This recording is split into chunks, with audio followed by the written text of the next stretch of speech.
नमस्कार, मैं हूं प्रभु चावला और सीधी बात में आज बारी है जम्मू एंड कश्मीर के भूतपूर्व मुख्यमंत्री और केंद्र में बने पहली बार केंद्रीय मंत्री फारूक अब्दुल्ला की। आपका स्वागत है।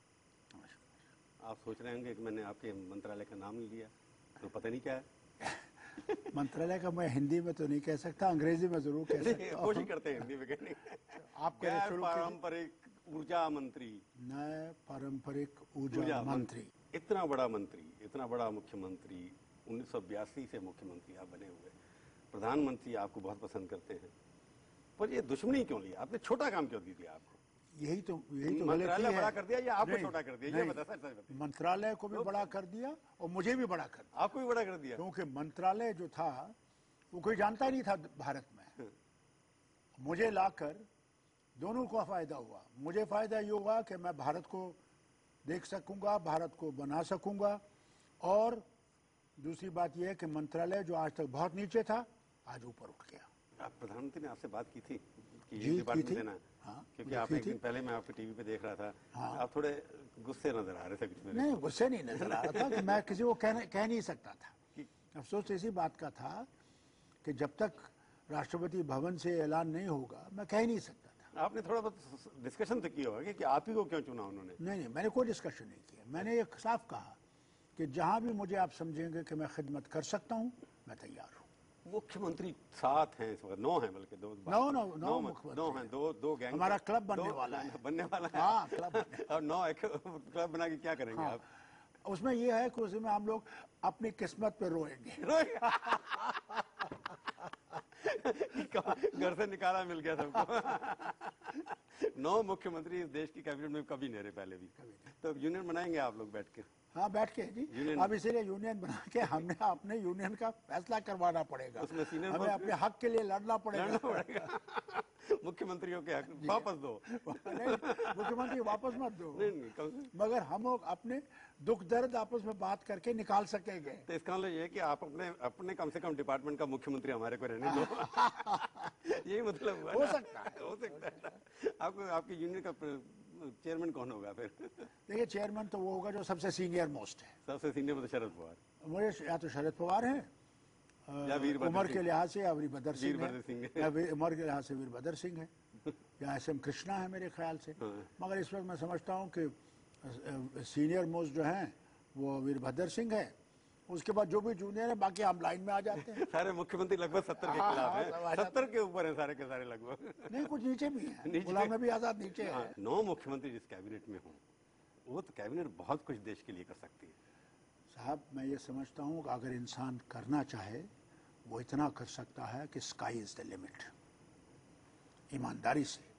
क्योंकि आपके पास इतना बड़ा कैनवस है और आपके पास इतने लोग हैं कि अगर हम उनका इस्तेमाल कर सकें तो आप कायनात बदल सकते हैं। ये डिपार्टमेंट जो बांटा गया है, पर्टिकुलरली एलाइज के साथ जैसे आप हैं, थोड़ी जाति की गई है। नहीं, मैं नहीं समझता हूँ। मैं समझता हूँ सोच के ही उन्होंने किया होगा।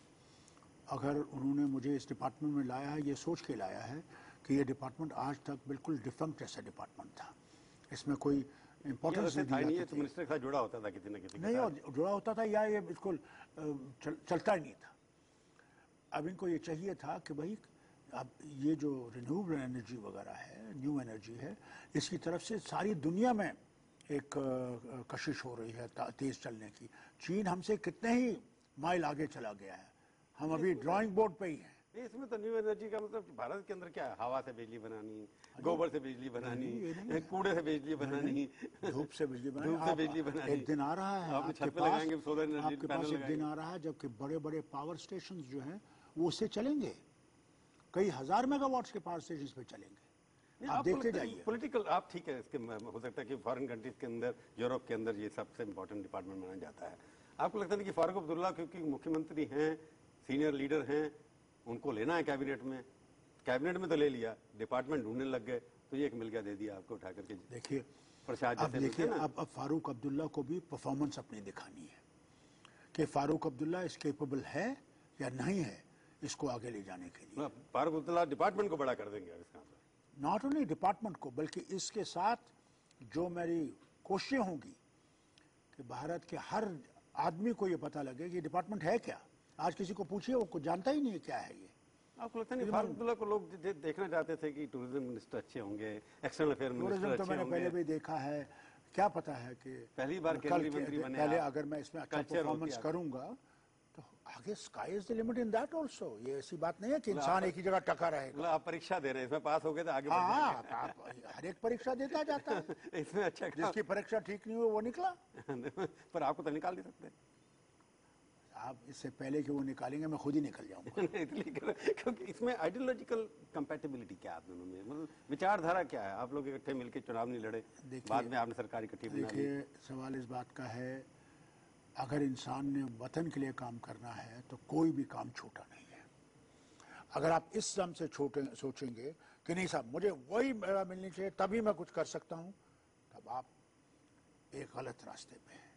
बल्कि ये सोच के चलें कि नहीं, मैंने हर कोई काम करना है और अच्छी तरह से करना है, तब उसमें इंसान सोचता नहीं है। फारूक, लगता नहीं है आपको कि फारूक अब्दुल्ला इतना बड़ा नाम जो देश के लिए बहुत कुछ कर सकता है, लोगों की आशा ही लगती है, उसे छोटे से गोबर गैस प्लांट कोई ऐसी बात नहीं है। ऐसे महकमे से छोड़ के रख दिया। ये मत समझिए कि मैं इस महकमे से ही ये होगा कि मैं छोटा हो जाऊंगा, नहीं, बल्कि मैं भी बढ़ूंगा, वो महकमा भी बढ़ेगा। और मैं अपने आप को कन्फाइन नहीं करूंगा सिर्फ इस चीज में, मैं और चीजें भी करता नहीं, मैं कोशिश समझने कर रहा हूँ, क्योंकि प्राइम मिनिस्टर की एक स्टेटमेंट मैंने देखी थी कि रीजनल पार्टीज जो हैं, क्योंकि आपकी भी रीजनल पार्टी बन जाएगी, रीजनल पार्टी जो हैं इंडिया की इकोनॉमिक डेवलपमेंट में रोड अटकाती हैं, तो इसलिए आपकी मजबूरी थी, 3 MP आपकी सपोर्ट चाहिए उनको, इसलिए आपको लेना है, तो मजबूरी में आके कोई डिपार्टमेंट भी दे दिया। ये तो आपको वजीर आजम से पूछना चाहिए, क्या ये मजबूरी थी? ये उनसे पूछना चाहिए था। मैंने कोई मजबूरी की तरफ कहा ही नहीं, बल्कि पहले दिन ही मैंने कह दिया हमारा अनकंडीशनल सपोर्ट है। हाँ। मैं नहीं गया लड़ने के लिए कि मुझे ये महकमा दीजिए, मुझे वो महकमा दीजिएगा, नहीं तो मैं चला जाऊंगा, वो कर दीजिए नहीं तो मैं कर दूंगा, मैं उनमें से नहीं था। नहीं, अनकंडीशनल तो देने, क्योंकि आपकी सरकार जो है वहाँ पर मैंने कोई वो भी कंडीशन इनकी सपोर्ट से डिपेंड करती है ना। अगर आपकी सरकार गिर जाएगी, अगर इनकी सपोर्ट गिर गई तो क्या हुआ? क्या आप ये समझते हैं कि हम खड़े नहीं हो सकते? क्यों नहीं खड़े हो सकते? आपकी सरकार तो कांग्रेस के दरोमदार पर निर्भर करती है। हजूर, मेरी ही सरकार के बारे में क्यों आप सोचते हैं? क्या तमिलनाडु में सरकार डिपेंडेंट नहीं है एक दूसरे पे? यहाँ ये भी हम पे डिपेंडेंट है, हम इन पे और डिपेंडेंट। उन्होंने तो डंके के चोट पर डिपार्टमेंट ले लिए ना, अच्छे से अच्छे। कोई परवाह नहीं है, हम भी डंके की चोट पे जब वक्त आएगा ले लेंगे, क्या चलिए, परवाह? आपकी कंपल्शन क्या थी ज्वाइन करने की, फारूक अब्दुल्ला को ज्वाइन करने की कंपल्शन क्या थी? मैं पूछूंगा एक छोटे से ब्रेक के बाद पूछूंगा। सीधी बात में आपका एक बार फिर से स्वागत है। आज हम बातचीत कर रहे हैं जो हर हाल में खुश फारूक अब्दुल्ला। मैं जो पूछा आपसे, फारूक अब्दुल्ला बिना सत्ता के, बिना पावर के, 6 साल से आप पावर में थे नहीं, खुश रह सकते थे, तो मजबूरी क्या थी आपको सरकार देखिए, में? मजबूरी का सवाल नहीं है। सवाल इस बात का है, अगर मैं नहीं लेता तो लोग कहते फारूक अब्दुल्ला भाग गया। फारूक अब्दुल्ला ने जिम्मेवारी छोड़ दी और ये नहीं सोचा कि ये जिम्मेवारी संभाल कर सकता है, और ये भाग गया। मैंने ये कहा कि मैंने इसको एक चैलेंज तरीके से आपको पहली बार तो बुलाया नहीं था ना उन्होंने? पहली बार क्यों नहीं बुलाया था? पहली बार तो आप चले गए IPL में मैच देखने के नहीं, वो लिए। तो मेरे पहले से बुकिंग था, उन्होंने 1 महीने से पहले बुकिंग नहीं, था। पहली इंस्टॉलमेंट में तो आपको नहीं बुलाया था ना। अब वो ठीक है, तो इसका मतलब वो नहीं चाहते थे, उनकी मजबूरी थी ना बुलाना पड़ा। प्रधानमंत्री की प्रेरोगेटिव है, तो जितने भी दूसरे आए हैं, क्या वो प्रधानमंत्री की मजबूरी थी? मैं ही नहीं था सेकंड में, सब थे। कितने लोग थे? मेरे ख्याल से 57 लोग थे एलाइज में जो उन्होंने लिए ना, पवार साहब को लिया, ममता बनर्जी हाँ, को मगर लिया, देखिए, फारूक अब्दुल्ला उनसे कम थोड़ी ना है। मैं बहुत कम हूँ उनसे, आप पवार साहब से बहुत कम हूँ, मैं बहुत कम हूँ। जम्मू एंड कश्मीर फारूक अब्दुल्ला अपने आप, डजंट मैटर, मैं बहुत कम हूँ। तो आपने मुझे अभी- पवार के हिसाब से आप कंपेयर नहीं कर सकते। नहीं, आपने जो आपने वो कहा कि, कितने साल मरकज में मिनिस्टर रहे हैं। पर एक बात है कि लोग ये भी तो कहेंगे आपने कुछ किया भी, पर अब्दुल्ला के जमाने में आप ब्लेम करेंगे जम्मू उनको या सेंटर को।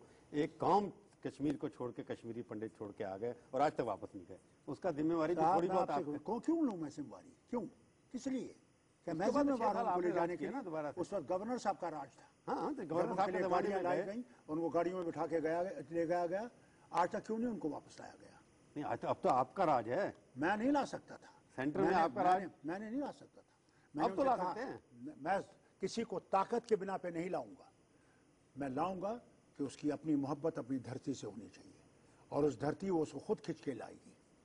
मैं सिर्फ उसके लिए वो सहायता वहां पैदा करना चाहता हूं जिसमें वो आ सकता हो। तो आप कहना चाह रहे हैं इंडायरेक्टली कि वो खुद नहीं आना चाहते?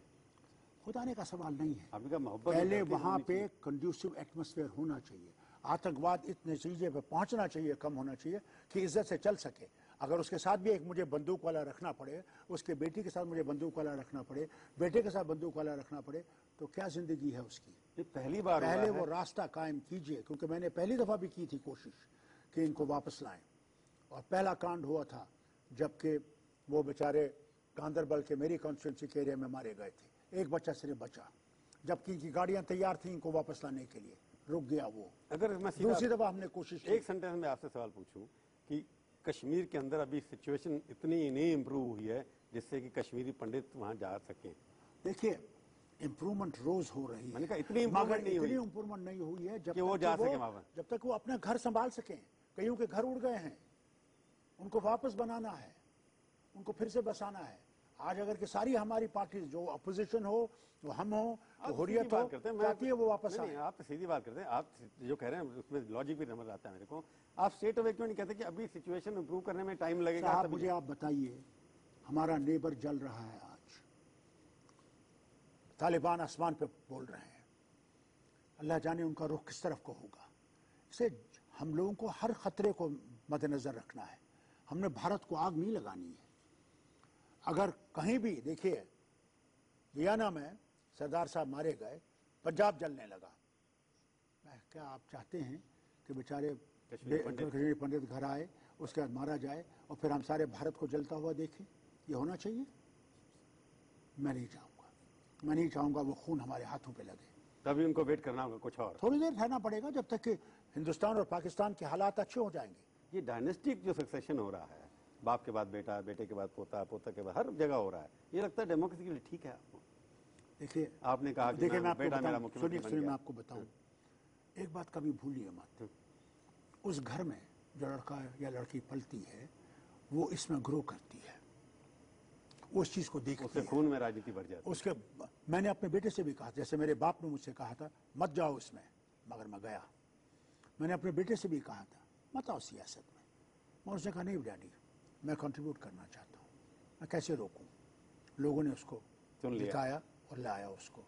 अब बताइए, अगर लोग नहीं चाहते कोई आ नहीं सकता, पार्टी में लोग करते हैं, मेरा ही नहीं है। आप देख लीजिए हमारे कितने नेता हैं, हाँ। सब लोगों को देख लीजिए, हर स्टेट में हो रहा है ये। अजीत सिंह के बाद उनके वो सिंह जी है, थे, करुणानिधि के बाद स्टालिन हो गया, उनके बाद सोनिया जी ने अपना राहुल को तैयार कर ये दिया, बादल साहब का बेटा बादल साहब का कैसे बेटा आ गया, चौटाला के साहब ने आ गए। कैसे आ गए? क्योंकि ये इससे जुड़े होते हैं, और जब जुड़े होते हैं ये इसकी निटी ग्रिटी जानते हैं, और निटी ग्रिटी जानकर इनको एक बेस प्लेटफॉर्म मिल जाता है जिससे ये चढ़ जाते हैं। कोई रोकता नहीं, एडवांटेज मिल जाता है ना पॉलिटिकल फैमिली। डेमोक्रेसी में कोई किसी को रोकता नहीं है। पर आप लगता है वंशवाद जो है, परिवारवाद जो है, ये डेमोक्रेसी के लिए ठीक है? देखिए ठीक क्या है और गलत क्या है इसका फैसला मैं नहीं करता, इसका फैसला आवाम करती है, लोग करेंगे। आम आदमी नहीं उठ सकता जब आम आदमी क्यों नहीं उठ सकते हैं? आज आप देखिए कितने मंत्री मरकज में यहाँ पे आम आदमी है, 19 कोई किसी का रिश्तेदार नहीं है। मंत्री हैं जो मुख्यमंत्रियों के बेटे बेटियां, मंत्रियों के बेटे बेटियां इसमें हैं। 19 ही है ना। हाँ 59 में से 19 कांग्रेस के खाली। 19 ही है ना। पहले तो 5 भी नहीं होते थे। नहीं मगर 19 ही है ना। अब हालत ये देखिए, जहाँ 544 मेंबर हैं और फिर राज्यसभा में भी मेरे ख्याल से 200 से ज्यादा हैं, तो मुझे बताइए उसमें अगर 19 आ गए तो कौन सा तूफान आ गया? 542 में से 100 से ज्यादा एमपी जो हैं sons and daughters of politicians. अरे मुबारक हो, खुदा करे कि एक दिन आए कि सारे वही हो। चलो अब मैं देखते कब आएंगे, मैं फिर पूछूंगा क्यों होने चाहिए ब्रेक के बाद। जी हाँ, अब मैं फारूक अब्दुल्ला से पूछूंगा 5 तीखे सवाल भी। इससे पहले मैं 5 सीधे सीधे सवाल पूछूं और आप उल्टे उल्टे जवाब दें। खाल उतारोगे?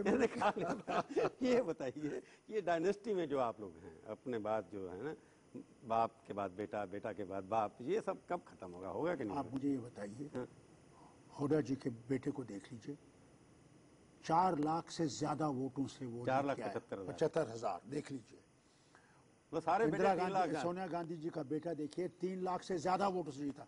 तो लोगों ने तो वोट दिए, आपने और मैंने कैसे कैसे कैसे डायनेस्टी, आपने टिकट दी, उन्होंने वोट दिया। हाँ उन्होंने वोट दिए लोगों ने, मगर लोगों ने वोट दिए ना, उनको पढ़े लिखे लोग हैं, दिमाग है। अब फिर भी आप कहेंगे डायनेस्टिक रूल है, ये मैं समझता नहीं। अब डायनेस्टी को डेमोक्रेसी के थ्रू आप लेजिटिमाइज बना रहे हैं, लीगल बनाते जा रहे हैं। नहीं, सवाल इस बात का है, this is a part of the future and is part today. इसको कैसे आप काट सकेंगे?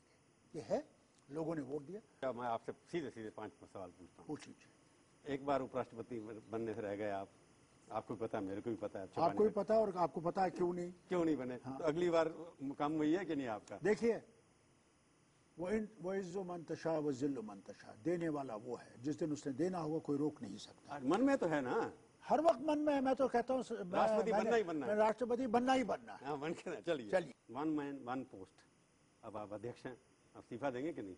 नहीं दूंगा। नहीं देंगे? मैं रखूंगा। मतलब रखेंगे अपने पास? हाँ, अपने पास। ठीक, चलो। छोटी पार्टियों को अब बड़ी पार्टियों से खतरा है। प्राइम मिनिस्टर ने भी कहा, राहुल जी ने भी कहा। तो आप छोटी पार्टियों के यूनियन बनाएंगे सब मिलकर के अपनी आइडेंटिटी बचाने के लिए? मैं नहीं समझता हूँ ये कभी भी छोटी पार्टी को खत्म कर सकेंगे, कभी नहीं कर सकेंगे। वो जमाने गए। छोटी पार्टी का वो जमाने गए जबकि एक पार्टी रूल यहाँ हो सकता है। क्या अगर फिर चांस मिला कि आपके बेटे ने कहा पापा वापस आ जाइए डैडी चीफ मिनिस्टर बनने के लिए, मैं सेंटर में चला जाता हूँ, तो आप मान लेंगे? नहीं, मैंने बहुत कर लिया, आप मुझ पे वो बोझ मत डालिए। अब मैं उन पहाड़ों पर चढ़ने के लायक नहीं। आपने सरेंडर कर दिया बेटे के आगे। बेटे के आगे सरेंडर कर दिया? मैंने सरेंडर कर दिया, लोगों के सामने सरेंडर कर। लोगों के सामने? हाँ, सरेंडर कर। फारूक अब्दुल्ला का भविष्य क्या है? मैं समझता हूँ कि मेरा भविष्य मेरे हाथ में है। गोल्फ खेलेंगे और इंशाल्लाह मेरा भविष्य बहुत अच्छा होगा। मोटरसाइकिल और गोल्फ चलाना फिर? गोल्फ तो मैंने कई 6 महीने से नहीं खेली है। और मोटरसाइकिल? मोटरसाइकिल तो कभी मेरे पास अब है ही नहीं। अब तो बूढ़ा हो गया, अब तो मेरे से कंट्रोल भी नहीं हो सकेगी। चलिए, आप कब चलाएंगे? हमारे स्टूडियो में आप आए, बहुत बहुत धन्यवाद। शुक्रिया। तो ये थी आज की मुलाकात। सीधी बात का ये कार्यक्रम आपको कैसा लगा? आप अपनी राय हमें ईमेल के जरिए भी भेज सकते हैं। हमारा ईमेल का पता है sb@aajtak.com। अगले हफ्ते आएगी बारी किसी और हस्ती की। इंतजार कीजिए तब तक और देखते रहिए आज तक।